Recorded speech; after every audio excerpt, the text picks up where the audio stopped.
Okay, everyone, we are going to be doing Making Connections, how to put the biblical worldview integration into practice, the videos, and I will have them all recorded in little chunks. Every time there's a new chunk, I will stop and then just keep making the videos like that. Okay? All right. So to go along with this, I will ask two funny questions before and after, so that to make sure that you can have something to do. And if you answer every single one, the before and after question, I'll know you watched the video and it'll be a little prize. Plus you have to turn in your notes. Okay, so my first question is, what's my favorite color? If you don't know that, and if you say I don't know your favorite color, I'll accept that, but yeah. Okay, here we go. Here's the man.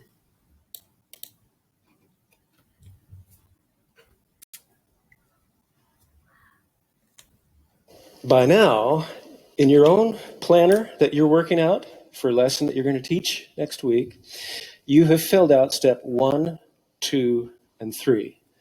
Just to recap, step 1 is the references. What book are you using? What page? What grade level? Secondly, step 2 is the statement of your academic objective. Oh, and it's gonna glitch. All right, we like glitching. Tell me. Yes. The word that signifies the thinking level of the students, like summarize or analyze, etc. And then step 3 is your set, delivery, and closing. Now, we have looked at an example of a 7th grade literature lesson on a poem by Robert Frost. The poem is called The Pasture. And this lesson is well constructed. If you look at it, you will see on the left-hand side, it's beautifully filled out. See how nicely it's filled out on the left-hand side? The operative word for the thinking level is underlined. The basic focus to enjoy the simple things in life is circled.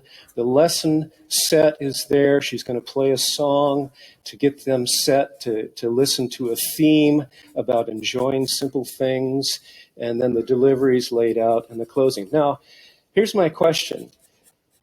Is this a good, sound academic lesson that could be taught in any school in America, public or Christian? Yeah, it's well constructed. And we'd say it's good potential planning. But here's the question. Is it yet Christian education so far? Is there anything in this lesson that's distinctly Christian education? No, there's nothing in here. Now, what we want to do is to help these students to see this subject matter in the context of Christian thought. So where does Christian thought come into the picture? Is it really appropriate if we say, hey, well, my students are getting Christian thought in Bible class. So why should I, as a lit teacher, be concerned about putting Christian thought into my literature class? Is that an appropriate question? And I say, no, that's not really an appropriate question. We said before that Christianity is a total worldview, and that it speaks to every area of life. And that frame of reference, God, creation, humanity, moral order, and purpose, surrounds every particular piece of life. It has something significant to say about everything that we're studying in school. Now, to disconnect that bigger picture from history or literature or from math or science or PE or even the lunchroom, if we disconnect it, what we're doing is we're secularizing the school. And that's what we don't want to do. We want to de-secularize it. That's what our agenda is. Now, as a culture, generally speaking, we've lost our Christian mind. Generally speaking, we've lost our Christian mind. Now, there are a good number of people in our culture that are Christians, but as a whole, we have to work harder these days to think Christianly about life and to make those connections. Now, if we have, and that's what we don't want to do, we want to de-secularize it. That's what, as adults, thinking connectively. Imagine the students. Now, we can't assume that the students are naturally going to make connections between literature that they study and the bigger picture of a biblical frame of reference. We can't assume they're going to make connections between what they study in history class and what they study in Bible class. Some will, but they're the exception rather than the rule. And that, again, is why we want to be intentional about this process. Now, step 4 in this process, and there's 8 steps. Remember, we're on step 4 now, really is the pivotal point of the whole process, because this is the point where you determine, well, how can I think Christianly about this poem?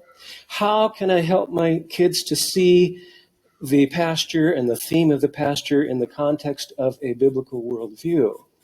So in step 4, you want to ask yourself what we call the biblical worldview focus question. It's a really simple question. It goes like this. How does blank, and in the blank, you put in your academic focus. How does the academic content connect with the bigger picture of God, creation, humanity, moral order, or purpose? It's that simple. Now, if you circled bones as your academic content, then it would read like this.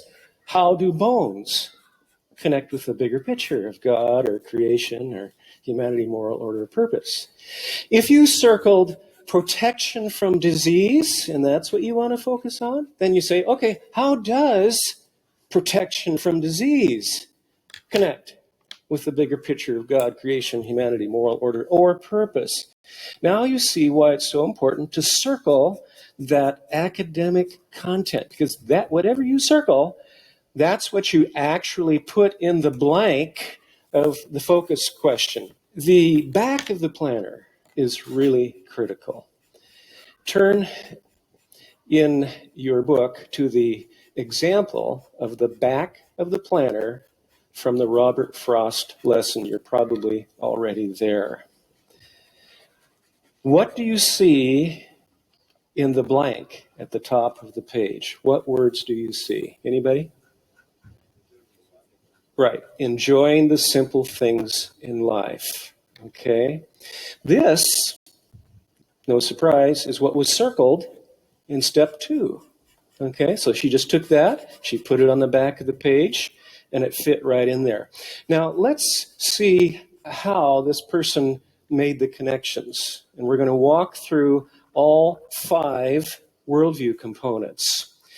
And before we do this, let me say that it's not possible to connect to all 5 worldview components for every time that you fill out one of these planners. There are some subjects that really fit better with God or purpose or humanity, and they just don't fit real nicely with creation or moral order.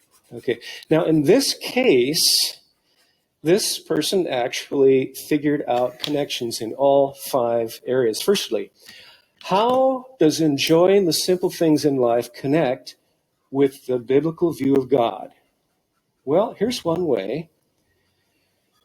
God's character as a loving father can be seen in the fact that he designed his handiwork to give us pleasure. Now, that's taken from a particular verse of Scripture. Where did you get that idea? It's actually taken from Genesis 2, verse 9.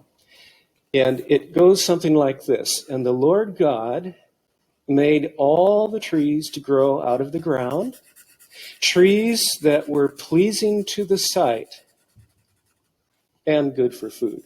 Now, think about this, that God could have just made trees in a utilitarian way so that we could eat fruit and build houses from lumber. That's good. But he didn't just do it for utilitarian purposes. He actually created trees so that we would get pleasure from viewing them. Now that tells us something about the nature and character of God. It tells us that he had some loving design there. Hey, I'm going to give these people some pleasure here. When they look at trees, they're going to feel it. I want to do that for them. Okay. Now, how did she connect the enjoyment of the simple things in life, like what this person sees in the pasture? How did she connect that with creation? Well, here's one way. Creation is designed to give pleasure to the sight. Now, that's very closely connected with the first thought. But the emphasis here is not on the character and nature of God. The emphasis here is on the design of creation, what he's made. Subtle difference, but it's there. Now, how did she connect it with humanity? Well, here's one way. Humans have been made with a capacity to enjoy God's handiwork. Now, think of that. She's looking at it now from the angle of the human. God not only designed the tree to give pleasure, but he designed the human so that there would be that sense of pleasure from a tree. Now, how does it connect with moral order? Here's one way. Well, we have a responsibility to preserve the simple pleasures of God's creation for others to enjoy. That's a good thought. This poem is about somebody that goes out to the pasture to enjoy the simple things, like he's going to go out and brush the leaves out of the pasture spring and watch the water clear, okay? And then he's going to go over and he's going to watch this little calf that's so young that it totters when the mother licks it with her tongue. Simple things. And then he says, I shan't be gone long. You come too. Okay? The poet wants to bring someone with him to enjoy this stuff. Well, this teacher is thinking, hey, if all that is true, and it's by God's design that we experience pleasure by seeing his creation, then we do have a responsibility to have some preserved for those that come after us. Finally, the area of purpose. One of the purposes of God's handiwork is to bring pleasure to human beings. Wow, that's why he made it. Okay, one reason he made it. So you see, she went through all 5 of those, and she came up with these thoughts. Now, she could have gotten stuck at one of these thoughts and not been able to really come up with an answer, and she could have skipped that one, and that's okay. We don't want you to feel forced. They have to come up with some connection to all 5. Now, in this example, the one that she decided to really run with was the connection to creation. And here's how it panned out. Now, we know it's creation because if you look in box 4 or section 4, up in the right-hand side, you will see there's a little X in front of the word creation. That tells you, oh, this teacher is going to connect with something that has to do with creation. And her exact connection is going to be put into box 5. But before we get there, I want to give you some tips. When you think about how does your subject matter connect with God, think this way. How does it connect to the nature, character, and role of God? Those 3 things. The nature of God, the character of God, those are closely related, and the role of God. Okay? Now, if nothing comes to your mind, you go on to the next one. Now, when you're thinking about how it connects to creation, think about this. Creation has to do with what is made and sustained by God. Okay? Here's what humanity is all about. It has to do with who and what humans are. Moral order, there's two things to bear in mind. Number one is behavior, and number two is responsibility. So play with those two words if you're thinking about how it connects with moral order. And then purpose, of course, has to do with intention and meaning of all that exists. Now, let me say a few words here about thinking worldviewishly, and that's a strange word. I don't know a better word to use, but that's kind of all we're talking about here. When's the last time you heard the word worldviewishly on TV? I probably never have. Okay. The idea of thinking this way is somewhat new to some people, but the whole concept of worldview has been around for quite a while. And there are a lot of excellent books on this topic. We recommend, as a school, that you consider reading one good book on biblical worldview a year as a staff. Okay? And you divide it up into little chapters, and then when you meet together as a staff, even if you just take 10 minutes, talk about it. What was the most significant thing that struck you in that book? There are a list of books in the back. Don't turn there now. In the back of your participant guide, a whole list of excellent books that we encourage you to look at. And once again, if you go through the Think Again workshop, the sister course, that has a lot more material too on this topic. Leaders are readers. Leaders are readers. Now, you may think, I'm not a leader. I just teach school. Well, guess what? Are you leading kids? Do you have 20 to 30 kids that you're leading for 6 hours a day? Guess what? You're a leader. And if you're a leader and you're influencing the next generation, we encourage you to also be a reader.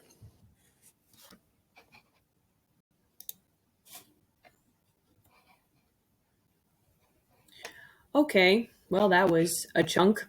All right, what is my favorite animal? Okay, and so I'm coloring pictures as I go, so I'm working on some flamingos. Right, there's that